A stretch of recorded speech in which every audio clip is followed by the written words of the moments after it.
Welcome, curious minds, to another deep dive. Today we're embarking on quite an extraordinary journey.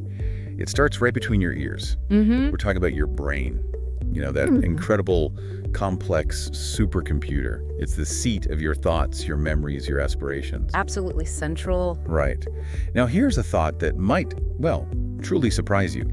While it's undeniably powerful, most of us, for most of our lives, probably only ever tap into a fraction of its astonishing potential. That's a really key point. Imagine, just for a moment, having the capacity to think faster, maybe recall vivid details with effortless clarity, or, maintain an almost unbreakable focus, even when life gets chaotic. Yeah, when everything's trying to pull you in different directions. Exactly. It sounds almost like a superpower, doesn't it? Something from the movies. It really does. But what if I told you that this isn't science fiction, but actually a very real, attainable reality? And that's precisely where our deep dive begins today. Our mission really is to demystify this untapped potential. Yeah. Look, we're not here to offer you fleeting brain hacks or temporary boosts that just fade away. Right, the quick fixes. Exactly. Instead, we're going to explore the robust, science-backed pathways, the fundamental lifestyle tweaks and daily habits. Real habits. Real habits that can genuinely unlock and then sustain a higher level of cognitive function.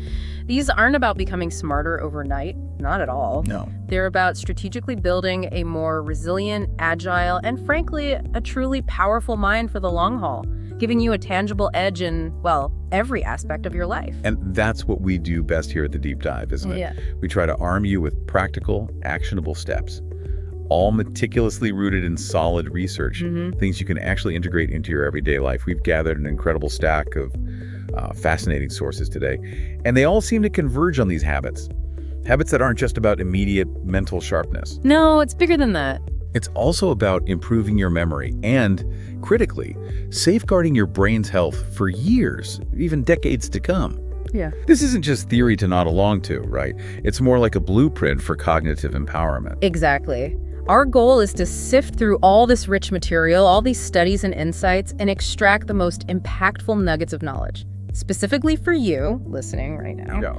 we want to ensure you walk away with a profound understanding, not just of what these habits are, but the intricate why behind their efficacy. Mechanisms. The mechanisms, yes. And perhaps most importantly, how their cumulative synergistic effect can profoundly reshape your cognitive landscape. It's truly about adopting a holistic and integrated approach to maximizing your brain health. Yeah. And speaking of profound insights and transformations, I have to build a little anticipation here, just a little. Okay. We're going to walk you through 7 essential pillars of peak brain power today. Each one is crucial, really important, but as we navigate our way through them and we get towards the end of our deep dive, here's where it gets really interesting. The tease. There's one specific tip, a truly fundamental piece of this entire cognitive puzzle that most people consistently totally overlook. I'm intrigued. It's so deceptively simple, Yeah. Yet its impact is incredibly powerful. So consider that your challenge. Stay with us to uncover that often missed yet vital gem. All right, challenge accepted. Let's dive in. Okay, let's dive headfirst into our very first pillar, a foundational one. Feeding your brain, right, the inner fuel. Can't get more basic than food, right? Exactly. Now, the idea that you are what you eat is hardly new, is it? But its specific, profound impact on our brain, Yeah. I still think it's wildly underestimated. I agree. People think stomach, energy, maybe weight, but the brain connection isn't always front and center. Right. Get this. Here's a startling fact that really brings this home. Your brain, this marvel of biological engineering, it only constitutes about 2% of your total body weight. Tiny fraction, right? Yeah. Despite its small size, it demands and consumes a staggering 20% of your daily energy intake. Wow, 20%? 20%. Think about that for a moment. A minuscule portion of your body, absolutely devouring a massive chunk of your energy resources. It's incredibly energy hungry. So this isn't just about feeling hungry. It means every single meal, every snack you choose. It's not merely about satisfying a craving or providing temporary fuel for today. No. It's a direct, crucial investment in clearer thinking, sharper focus, and better memory for tomorrow. It's an astonishing metabolic demand, absolutely. Oh. And it unequivocally underscores why the quality of that fuel is not just important, but paramount. Quality over quantity, maybe? Or just mindful quality. Mindful quality is a great way to put it. Our sources repeatedly highlight specific nutritional components that are not just beneficial, but truly critical for optimal brain function. Let's start with omega-3 fatty acids. Oh, okay, hear a lot about those. You do, and they aren't just trendy dietary buzzwords. They are fundamental, non-negotiable building blocks for your brain. Specifically, one called DHA, docosahexaenoic acid. DHA. It's a major structural component of the cerebral cortex. That's the area of your brain responsible for memory, attention, language, the higher level stuff. The command center. Pretty much. Think of omega-3s not just as food, but as the premium infrastructure for your brain's communication network. Like the wiring. Exactly. Skimping on them is sort of like trying to run high-speed fiber optics through rusty, old copper wires. Yeah. You're just not going to achieve peak transmission speed or clarity or efficiency in neural signaling. That's a great analogy. So it's not just about having the connections, but building them with the best materials, ensuring everything runs smoothly. Precisely. It's about structural integrity at a cellular level. So where do we find these crucial omega-3s? Yeah. Beyond just fish oil capsules. Right. Our sources point to rich dietary sources like fatty fish, think salmon, mackerel, sardines, anchovies, often recommended, say, twice a week. Okay. But for those who don't consume fish, there are excellent plant-based alternatives rich in ALA, alpha-linolenic acid. Your body can convert this to EPA and DHA, though maybe less efficiently. Like what? Things like chia seeds, flax seeds, walnuts, those are great sources. Good options. And it's also worth noting, the standard Western diet often has this, well, imbalanced omega-6 to omega-3 ratio. Too much omega-6 can promote inflammation. Inflammation. We hear about that a lot, too. We do. It affects the brain. So consciously increasing omega-3s helps rebalance this, directly reducing neural inflammation that can actually impede cognitive function. Okay, so it's fighting inflammation in the brain, too. Yes. This isn't just general health advice, it's precision nutrition for your brain's architecture.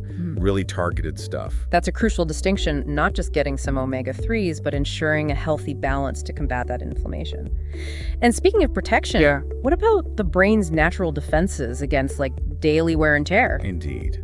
That brings us to antioxidants. Your brain is incredibly active, right? Constantly firing. And that intense activity, while obviously necessary, generates metabolic byproducts. We call them free radicals. These free radicals are like tiny, unstable molecules. They can cause significant damage to your brain cells over time. There's a process called oxidative stress. Oxidative stress, like rusting almost. That's a perfect way to think about it. Essentially, your brain aging prematurely or getting rusted from the inside. Antioxidants, which you find in abundance in colorful foods, act as your body's, let's say, elite cleanup crew. The cavalry. Exactly. They neutralize these harmful free radicals and shield your delicate brain tissue from damage. They are your crucial defensive mechanism preventing that cellular breakdown. So when we load up on, say, blueberries, we're not just eating a tasty fruit. We're deploying a tiny army of brain guardians to fend off these microscopic attacks. Precisely. An army of tiny guardians. And while blueberries are fantastic, they have high anthocyanin content, our sources definitely broaden the scope. Good, because I can't eat blueberries all the time. Right. Think about the entire spectrum of colorful fruits and vegetables. Dark leafy greens like spinach and kale, brightly colored bell peppers, tomatoes. A rainbow. Eat the rainbow, absolutely. Even spices like turmeric have powerful antioxidant properties. And yes, dark chocolate with its high flavonoid content also makes the list. Okay, good news about the chocolate. In moderation, of course. The key isn't just one superfood, though. It's about a diverse intake of plant-based foods to ensure a wide array of these antioxidant compounds. Variety is key. Variety is absolutely key. Each one might target different free radicals or operate in different cellular pathways. So you're providing this comprehensive defensive network for your brain's longevity and performance. It's about building resilience against the daily wear and tear of just thinking. That's reassuring. It's not about hunting down expensive exotic berries, but focusing on accessible everyday produce. And it's not just about these specific supernutrients either, is it? It's also about the type of energy we give our brain and how consistently it gets it. Absolutely. This is critical. The brain needs a steady, consistent supply of glucose. That's its preferred fuel to function optimally. Glucose.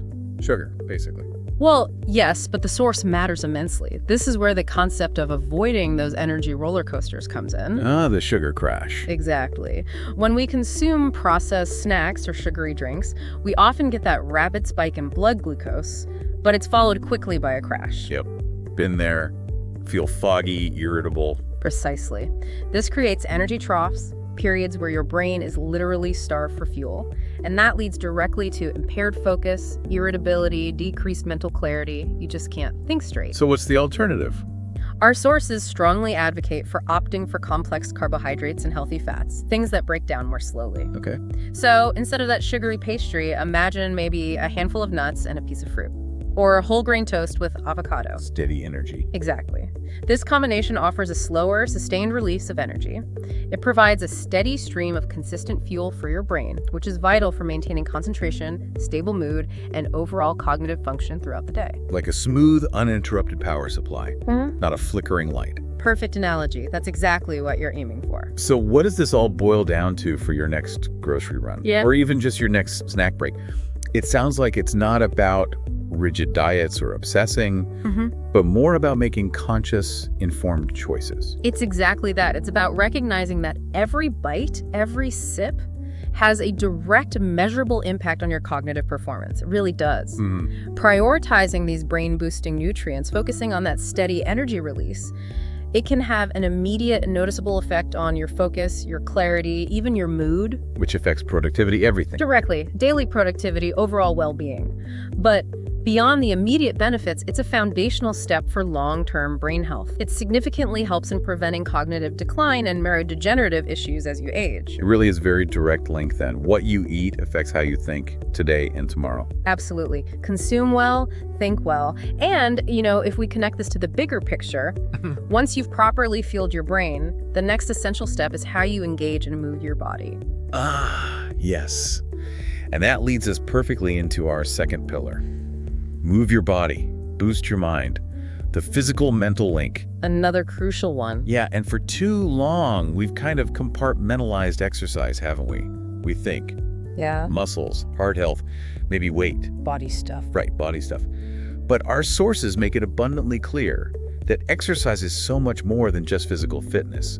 It is a direct, incredibly powerful route to profoundly enhanced cognitive function. It really is. It doesn't just make your body stronger, it fundamentally changes your brain for the better. It absolutely does, and the mechanisms behind it are truly fascinating. When you engage in consistent physical activity, one of the most immediate and impactful effects is a significant increase in blood flow to the brain. More blood, more oxygen. Exactly. But it's not just more blood, it's about delivering a richer, more abundant supply of oxygen and crucial nutrients directly to every single brain cell. Think of it as dramatically upgrading the entire plumbing and delivery system for your brain. Okay, better delivery. Better delivery means more efficient cellular function, less cellular stress, and ultimately better and faster processing of information. But it goes deeper than just delivery. Exercise also powerfully stimulates the release of neurotrophic factors, particularly one called brain-derived neurotrophic factor, or BDNF. BDNF. Heard of that one too. Miracle Grow for the brain. That's exactly what they call it. Miracle Grow for your brain. These growth factors act like natural fertilizers. They encourage the formation of brand new brain cells. That's neurogenesis. Growing new brain cells. Yes, particularly in the hippocampus, which we know is critical for learning and memory. And they also strengthen existing neural connections, making your brain more adaptable, more efficient, more plastic. So we're not just maintaining the brain cells we have, we're actively growing new ones and making the whole network stronger and more interconnected. That's genuinely incredible. It is pretty amazing. What kinds of activities are we talking about here? To get these remarkable benefits, does it have to be like super intense training, CrossFit every day? Well, all movement is beneficial, and consistency is definitely key. But our sources specifically highlight the profound cognitive benefits of aerobic activities. Aerobic, okay. These are exercises that get your heart rate up and keep it sustained for a period.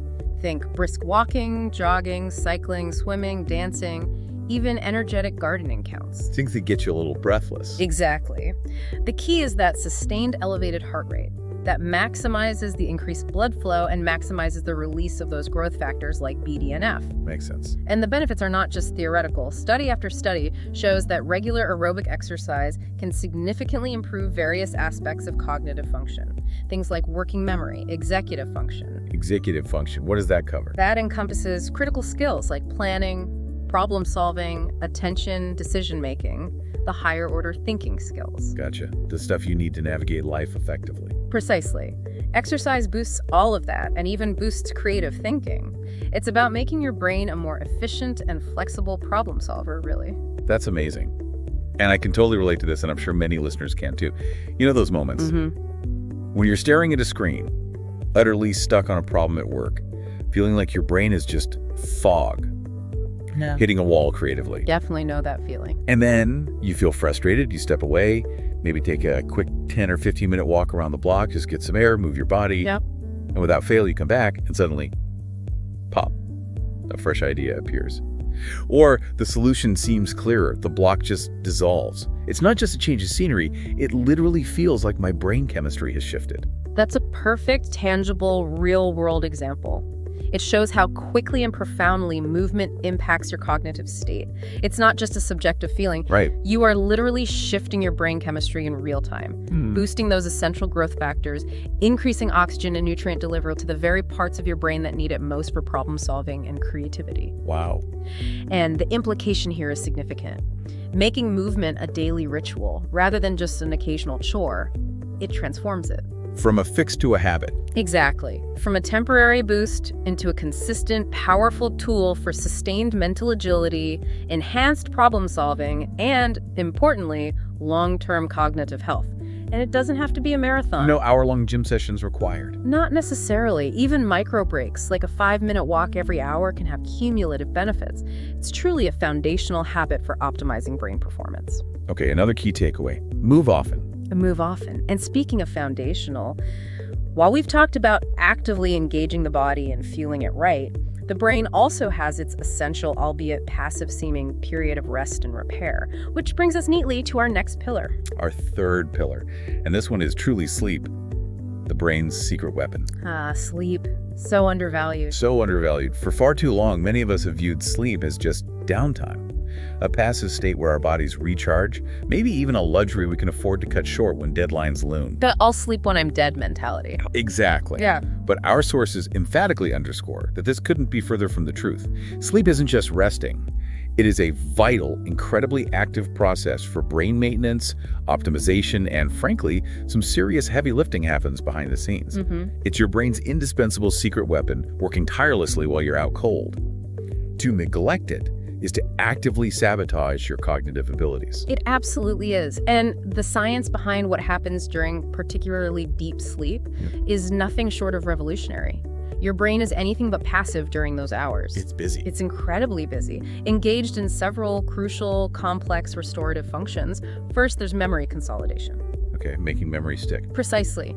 This is where your brain takes all the information, new facts, skills, experiences you gather during the day, and actively works to solidify those memories. It migrates them from temporary short-term storage to more permanent archives in your long-term memory. Like filing things away properly. Exactly. Without adequate deep sleep, learning and recall suffer dramatically. It's like trying to save a document on a computer with a faulty hard drive. The information might be there briefly, but it never gets properly filed or stored for later use. So if you're pulling an all-nighter for a big test or presentation, trying to cram, you might be taking in data, but your brain isn't getting that crucial chance to properly save it for lasting recall. Precisely. You're essentially hindering the very process by which memory becomes lasting and accessible. You're inputting data, but failing to run the save command properly, so to speak. That's a powerful counter-argument to the sleep is for the weak idea. It really is. Secondly, sleep is critical for synaptic pruning. Synaptic pruning sounds surgical. Little bit. Think of your brain as a constantly growing, intricate garden. Throughout the day, new connections, synapses form with every new experience, every piece of information. But not all these connections are equally useful or efficient. Some are weak, redundant, or just less important. During sleep, your brain actively prunes away these unnecessary, weaker connections. Weeding the garden. Exactly. It's like weeding the garden, clearing out the noise to make space for more important information and to optimize the overall neural network. This process ensures your brain circuitry remains efficient and responsive, preventing information overload and maintaining clarity of thought. That's fascinating, a nightly decluttering service for our neural pathways. But then there's the even more remarkable discovery about waste removal, right? Indeed. This one is amazing. Then, most remarkably, there's the glymphatic system. Lymphatic. Okay. This is essentially your brain's unique, dedicated waste removal system, and it operates almost exclusively during deep sleep. A nighttime cleaning crew. Imagine it as a sophisticated, high-powered car wash specifically for your brain. During deep sleep, the brain literally washes away metabolic toxins that naturally build up during waking hours just from normal brain activity. Like what kind of toxins? This includes harmful proteins like beta amyloid. These are the proteins strongly implicated in neurodegenerative diseases like Alzheimer's. Wow. Without sufficient quality sleep, this vital lymphatic system can't effectively clear out these waste products. They start to build up, and that buildup can impair brain function and significantly accelerate cognitive decline over time. That's truly incredible. Our brain actually has a sophisticated plumbing system that kicks into high gear while we're unconscious, literally flushing out the day's metabolic junk. It's a critical maintenance process. Given all that essential, non-negotiable work consolidation, pruning, cleaning, what are the tangible consequences if we consistently neglect our sleep, if we shortchange ourselves? Oh, the consequences of chronic sleep deprivation are severe. They're immediate and they're far-reaching. Our sources clearly link it to a whole cascade of issues. Like what? Feeling tired. Way beyond just feeling tired. Immediate problems include significantly slower reaction times, impaired judgment, poor decision-making. Risky. Very risky. And a notable decrease in creativity. You simply aren't operating at full cognitive capacity when you're sleep deprived. And long term. In the longer term, the implications are even more dire. Chronic sleep deprivation significantly increases the risk of serious cognitive decline and the development of neurodegenerative diseases, including various forms of dementia, like Alzheimer's. Wow. That's sobering. It really is. It's not just about feeling groggy. It's about actively compromising your brain's immediate performance and its long-term health and functional integrity. So it's crystal clear. It's not just about getting enough sleep hours, but getting quality sleep that allows these incredible processes to actually happen. Exactly. Quantity and quality both matter. What are some practical, actionable ways listeners can optimize their sleep then for better brain health, maybe starting tonight? Right. The emphasis is unequivocally on both quantity and quality. While the general guideline is, 7-9 hours for most adults, the crucial part is fostering an environment and routine that maximizes that restorative REM and deep sleep. Sleep hygiene. Excellent sleep hygiene, precisely. This means ensuring your bedroom is cool, dark, and crucially, completely screen-free for at least an hour before bed. The screens. The downfall of many. Absolutely. The blue light emitted by phones, tablets, computers, it actively interferes with melatonin production. Melatonin is your body's natural sleep hormone, and messing with it disrupts your circadian rhythm. So put the phone away. Put the phone away. Consistency is also key. Try to go to bed and wake up at roughly the same time each day. Yes, even on weekends, as much as possible. Okay, routine helps. Routine is huge for regulating your body clock. Think of sleep not as a luxury you can cut back on, but as an essential, non-negotiable appointment with your future self. I like that framing. It's an appointment that ensures your brain is optimally clean, meticulously consolidated, and fully recharged to perform at its absolute best. It's a fundamental part of a healthy, high-functioning brain. Essential maintenance. Essential maintenance. And now, having given your brain the rest and repair it needs, the next step is to actively engage and challenge it. Perfect segue. That sets us up beautifully for our fourth pillar. Train your brain like a muscle neuroplasticity in action. This is where it gets really empowering. Yeah, we've all heard the phrase, use it or lose it, right? And it's incredibly apt for our brains, perhaps more than we even realize. The truly exhilarating news here is that our brain isn't some static organ that just slowly declines with age. It possesses this incredible lifelong capacity for change, adaptation, and even growth. It's constantly remodeling itself. Right. This remarkable ability is what scientists call neuroplasticity. And it's essentially your brain's innate superpower to constantly rewire itself, forming new connections, strengthening existing ones throughout your entire life. It's amazing. Think of it as having mental fitness that you can actively cultivate and strengthen, much like you would with any physical muscle in your body. That's a perfect analogy. Neuroplasticity is, without a doubt, one of the most exciting and empowering areas of modern brain science because it gives us direct agency over our cognitive development and resilience. We can influence it. We have control. We have a degree of control, yes. And the underlying mechanism is elegantly straightforward. When you consistently challenge your brain with novel tasks and new information. Novelty is key. Novelty is absolutely key. When you do that, you actively stimulate the growth of new neural connections. These are called dendrites. And you strengthen the efficiency of existing ones. Building more pathways. It's like constantly expanding and optimizing the road networks and superhighways within your mental landscape, making information travel faster, more efficiently, and along more diverse roads. Love that image. The key, as our sources strongly emphasize, is to consistently step outside your cognitive comfort zone. Comfort zone is the enemy here. In terms of growth, yes. Repetitively doing the same crossword puzzle day after day or tasks you've already mastered. It doesn't build many new pathways. Genuine novelty, sustained challenge, and active learning are the true architects of neuroplastic growth. So, it's not enough to just do the same old routine, even if it feels mentally stimulating in a familiar way. We need to actively seek out newness and shake things up. Exactly. Stagnation is the enemy of neuroplasticity. You need that challenge. That makes sense.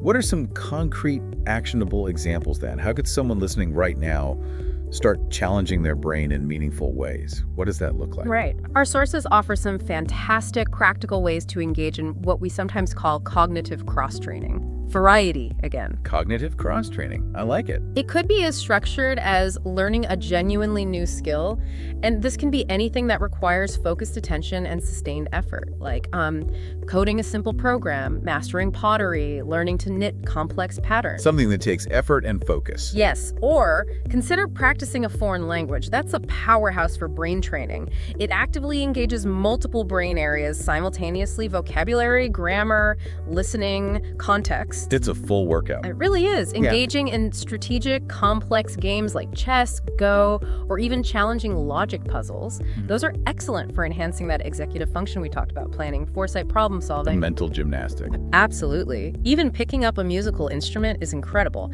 It combines fine motor skills, auditory processing, memory recall, emotional expression. A very rich experience for the brain. Okay, those are pretty involved. Anything simpler? Definitely. For something simpler, just reading books outside your usual genre can stretch your mental muscles. Really? Just reading something different? Yes. It exposes you to new ideas, different ways of thinking, unfamiliar vocabulary, different narrative structures. It forces your brain to form novel connections and integrate new knowledge, rather than just coasting on familiar territory. So it's about embracing newness and complexity, not just rote memorization or passive consumption. Exactly. Active engagement with novelty and challenge. What are the long-term profound benefits of consistently engaging in this kind of mental cross-training?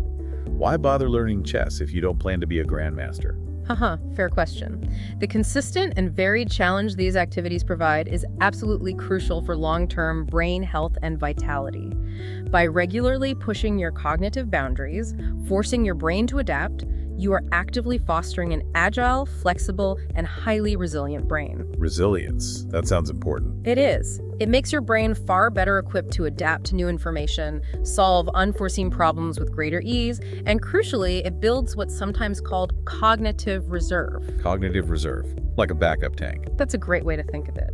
Essentially, it's a bank of robust, alternative neural pathways. So if one pathway gets damaged, perhaps through aging or injury, your brain has a sophisticated backup system, other routes it can use to keep functioning smoothly. Redundancy, like in engineering. Precisely. It makes your brain significantly more resilient to age-related cognitive decline and can even help delay the onset or lessen the impact of neurodegenerative conditions. It's about building a strong, adaptable brain that can weather the challenges of time and maintain its performance. Building that reserve sounds like a very worthwhile investment. Absolutely. And as your brain becomes more agile and resilient through this kind of training, it also becomes increasingly important to protect it from internal stressors, which leads us directly to our next pillar. And that's our fifth pillar: manage stress. Effectively taming the cortisol cascade. a big one in today's world. Oh, yeah. This one feels particularly relevant, almost unavoidable, doesn't it? In our demanding, fast-paced modern world, we often hear that stress is uniformly bad. Just bad, bad, bad. But our sources actually unpack a fascinating nuance here. It's not quite so black and white. Right. Not all stress is inherently negative or damaging. In fact, short, acute bursts of stress, the fight or flight kind, can actually sharpen our focus, heighten our senses, give us that essential extra edge when we truly need to perform under pressure. Like an athlete before a race, or making a split-second decision. Exactly.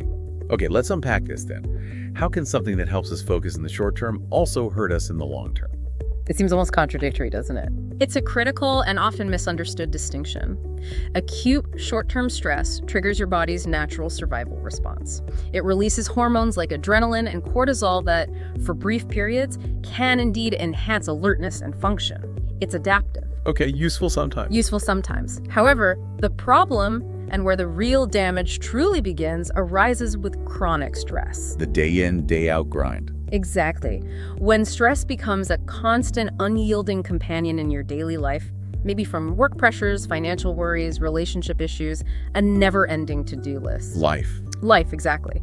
When that happens, your brain is continuously flooded with cortisol, the primary stress hormone. And it's this prolonged, unremitting exposure where the detrimental effects really manifest. So it's a prolonged, sustained exposure to cortisol that's the real villain here, not the occasional pressure spike. Precisely. Our sources highlight that this relentless, chronic cortisol flood has a profoundly detrimental biological impact, particularly on a crucial and incredibly sensitive part of your brain called the hippocampus. Ah, the hippocampus again.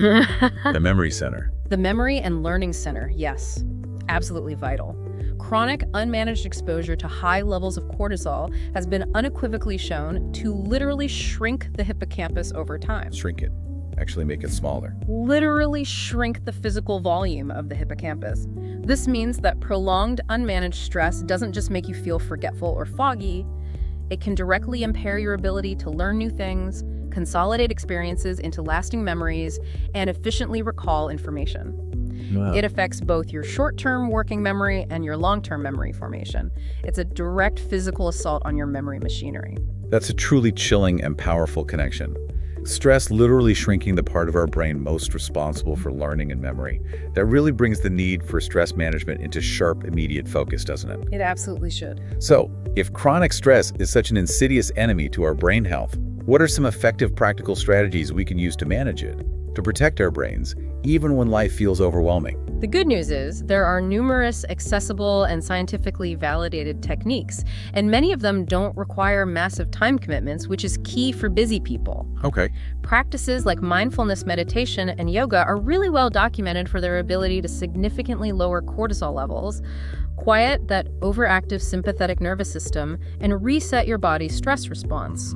Even simpler, incorporating deep diaphragmatic breathing exercises, belly breathing, or simply taking mindful, intentional breaks throughout your day can be incredibly effective. Just pausing. Short breaks count. Absolutely. Our sources emphasize you don't need to dedicate an hour to meditate if that feels impossible. Even just 2 minutes of slow, deliberate, conscious breathing. 2 minutes. 2 minutes. Inhaling deeply through the nose, feeling your belly rise, maybe holding briefly, and exhaling slowly through the mouth. Doing that can significantly calm your mind, reduce your physiological stress response, and dramatically restore your focus. It breaks the cycle. It breaks the stress cycle before it spirals. And consistency, even in these small doses, is paramount. Other practical tips. Things like setting realistic boundaries, learning to say no sometimes, delegating tasks if possible, and making time for hobbies that provide genuine mental breaks and enjoyment. So it's about building these small, intentional moments of calm and self-care into our day, almost like a mental first aid kit we can deploy. That's a great way to put it, a mental first aid kit. This truly reframes how we should view stress management. It's not a luxury, is it? It's not pampering. It sounds like a biological imperative for brain health. It absolutely is. We often erroneously think of stress management as an indulgence, something we do if we have extra time, or feel we deserve a treat. Right. I'll relax after this deadline. Exactly. But in light of its direct, it's about actively creating a protective shield for your cognitive abilities, preserving the integrity of your hippocampus, ensuring your memory center remains robust and functional. By effectively managing stress, you're not just improving your immediate well-being, you're actively preserving your brain's lifelong capacity to learn, remember, adapt, and thrive. Protecting the hardware, essentially. Precisely. And moving from cultivating internal peace, let's look at the external connections that also profoundly nourish and protect our brains. Perfect transition. That brings us to our sixth pillar. Stay socially active. The power of connection. Humans are social creatures, after all. Fundamentally, we are biologically wired for connection. It's an inherent need that goes far beyond just emotional comfort or companionship, though those are important too. Our sources reveal that consistent, meaningful social interaction is actually a potent form of brain aerobics, offering surprising and profoundly significant cognitive benefits. Brain aerobics, I like that. Yeah. It's not just nice to be connected. It seems it is absolutely vital for our brain health, acting as a powerful safeguard against decline. It truly is. Social interaction, when you actually break it down, is incredibly complex and demanding for the brain, which is precisely why it provides such multifaceted stimulation. How so? Just feels like chatting. Well, think for a moment about everything that happens during a seemingly simple conversation. You're processing rapidly unfolding language words, tone, inflection. Right. You're interpreting nonverbal cues, facial expressions, body language. You're accessing memories, past interactions, shared history. You're predicting responses, formulating your own thoughts in real time. Juggling a lot. A lot. And you're regulating your own emotions and expressions simultaneously. This dynamic, unpredictable engagement stimulates multiple distinct brain areas all at once, including those involved in language processing, memory recall, emotional regulation, empathy, and complex problem solving. Wow. It's not passive at all then. Not at all. It's a comprehensive, real-time, cognitive workout for your brain, engaging different functions all at once in a highly adaptive way. It's like a mental marathon disguised as just catching up with a friend. I never really thought about it in such a multi-layered way. Most people don't. And the benefits of this constant, rich stimulation seem to extend far into the future, according to the research, right? Absolutely. The evidence is compelling. Study after study has shown a strong and consistent correlation between robust, meaningful social ties and superior long-term cognitive health. How so? Individuals who maintain strong social connections consistently exhibit significantly slower rates of cognitive decline as they age. That's a major finding. Slower decline. That's huge. It is huge. What's more, these individuals also have a demonstrably lower risk of developing neurodegenerative conditions like Alzheimer's disease. Lower risk of Alzheimer's too, just from being social. Well, it's a significant contributing factor. The constant mental engagement, the need to adapt to different social situations, the emotional richness, the intellectual give and take, it all contributes to building and maintaining a more resilient, flexible, adaptive brain network. Building that cognitive reserve again. Exactly. It acts as a protective factor, a buffer against the mental challenges of aging. That's a powerful incentive to pick up the phone or schedule that coffee date I've been putting off. It really should be. But for some people, maybe introverts, the idea of staying socially active might conjure images of like endless networking events, being constantly on, always having to be the life of the party. Is that what our sources are suggesting for optimal brain health? Big parties all the time. Not at all, and that's a crucial clarification. Thank you for bringing it up. Our sources emphasize that fostering social connection doesn't require constant large gatherings or forcing yourself to be an extrovert if you're naturally not one, unless, of course, that's genuinely what you enjoy. Okay, good. So what does it look like then? It can be incredibly simple, yet still profoundly impactful. Think about practical examples, like making a conscious effort to call a friend or family member, just for a meaningful, undistracted chat. Put the phone down, listen. Real conversation. Real conversation. Consider volunteering for a cause you care about that offers both social interaction and a sense of purpose, which is also brain healthy. Double benefit. Double benefit. Or joining a club or group based on a shared interest, whether it's a book club, a hiking group, a crafting circle, a local sports league. anything that involves regular interaction around something you enjoy. Finding your tribe. Finding your tribe, exactly. The key is consistent, meaningful interaction that provides genuine mental and emotional engagement rather than just superficial contact or scrolling through social media feeds. Right, quality over quantity again. Quality over quantity, absolutely. You can truly think of social interaction as brain aerobics you actually enjoy. It's stimulating, engaging, and genuinely beneficial for your mind, often without you even realizing the comprehensive cognitive workout you're getting. Brain aerobics you enjoy. I like that. Okay, 6th pillar down. And while all these pillars are absolutely crucial, nutrition, movement, sleep, training, stress management, connection, we still have that one often overlooked gem to unveil, that foundational element that underpins everything else. All right, listeners, you've stuck with us through 6 incredibly powerful pillars of peak brain power. We've covered a lot of ground, from optimal nutrition and the power of movement to the restorative magic of sleep, the vital importance of brain training, effective stress management, and the profound benefits of social connection. It's a comprehensive picture. It really is. And now, as promised way back at the beginning, here's where it gets really interesting. The one tip. So fundamental, yet consistently overlooked by most people when they think about their cognitive performance or brain health. The missing piece for many. It seems almost too simple, too basic. But its impact on your brain health and function is nothing short of profound. And that game-changing, often missed tip is hydrate for mental clarity, the unsung hero. Water. It truly is the unsung hero. Often the first thing people forget or underestimate or just dismiss as less important than diet or exercise. Yeah, drink water. We hear it all the time. But do we connect it directly to brain power? Probably not enough. Yet the brain's water dependence is absolute. It's non-negotiable. To put it into stark perspective, your brain is composed of approximately 75% water. 3/4 water. Wow. 75%. That is a staggering proportion. And this isn't just passive water hanging out. Your brain utterly relies on proper fluid balance to transmit electrical signals efficiently between its billions of neurons. The communication network again. Exactly. Think of water as the essential medium, the pristine conductive pathway through which all of your brain's intricate communication and information processing happens. Any disruption to that delicate fluid balance, it immediately and measurably affects its performance. So if we're even slightly dehydrated, it's not just a physical sensation of thirst we should worry about.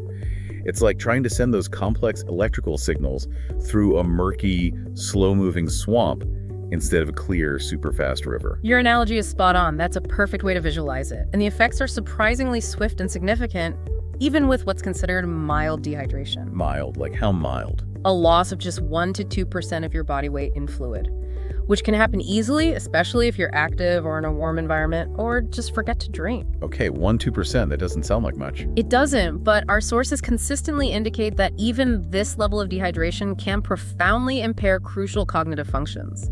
It's not just about feeling a bit parched. What does it affect specifically?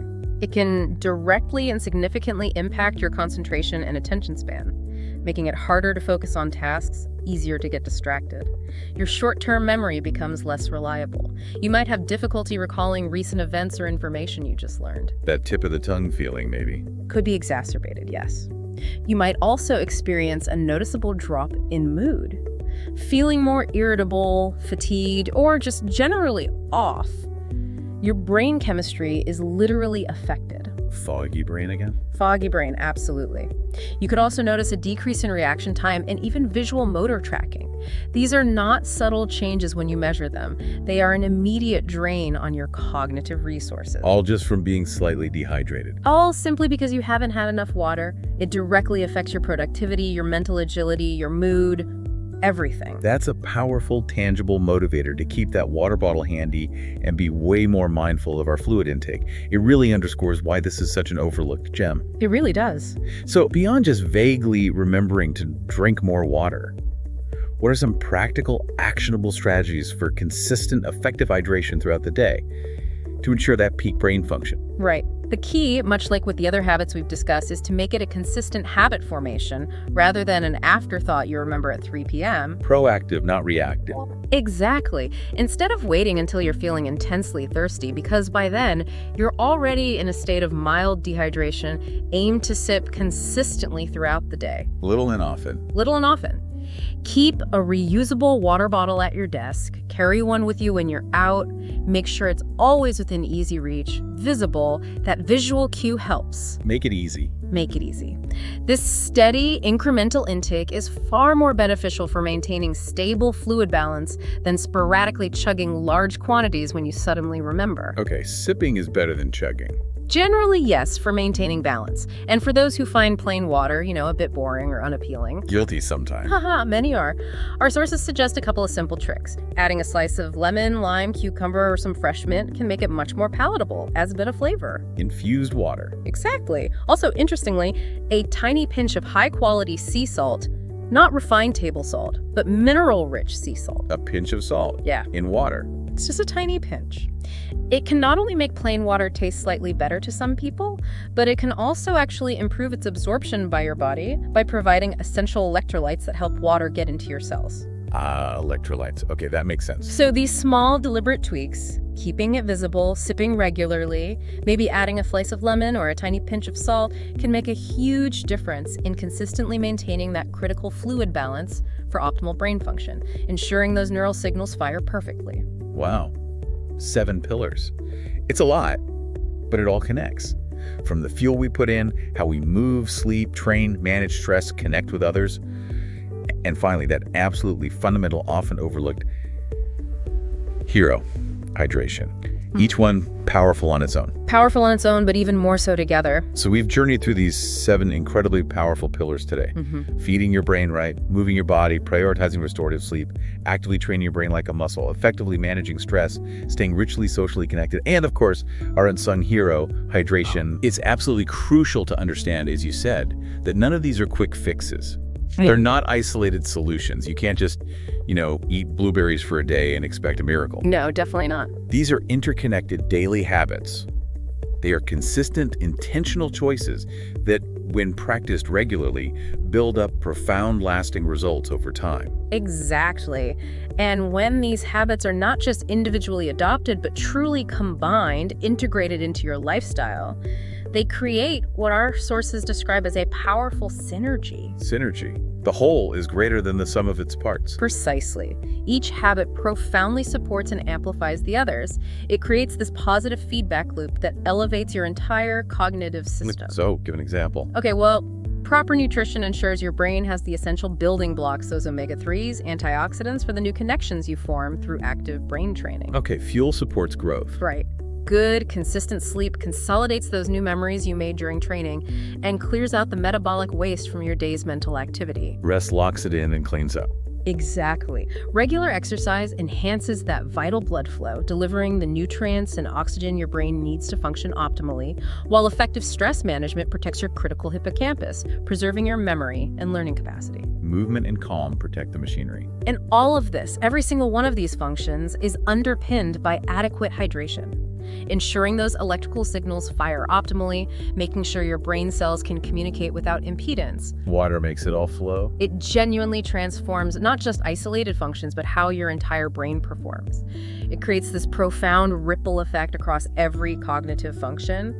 But, and this is important, you don't have to overhaul your entire life overnight. That sounds overwhelming. It is overwhelming. The beauty is you can start small. Commit to integrating just 1 or 2 small, actionable steps that feel manageable. Pick one pillar, one small change within it. Start there this week. And build momentum. You will begin to see those positive changes unfold, and that encourages you to add more. That's the true beauty and empowerment of it, isn't it? Continuous incremental improvement. Small, consistent, conscious efforts leading to profound, lasting results and a truly optimized brain. It really puts the power back in your hands. You can take control of your brain's full, incredible potential. That's the core message. We've really unpacked an enormous amount today, haven't we? Diving deep into how you, listening right now, can systematically unlock your brain's full potential. From the precise fuel you put in, to the vital movement you embrace, the essential rest you get, the mental challenges you seek, the stress you manage, the rich connections you forge, and that crucial water intake. This has been a truly comprehensive deep dive into self-empowerment for your most vital organ, your mind. It's been a great exploration. And as you reflect on all these interconnected habits, their profound synergistic effects, Here's maybe a provocative thought to mull over, something to carry with you. Okay, leave us with something to think about. Considering that each of these habits supports and amplifies the others. If you were to really commit, to integrating just one new habit or perhaps strengthening one you already practice into your routine this week, which one would you choose? Just one to start. Just one. And then, how do you truly imagine that single choice creating a positive ripple effect? Not just on that specific area, but maybe through all the other aspects of your brain's health and your overall cognitive performance?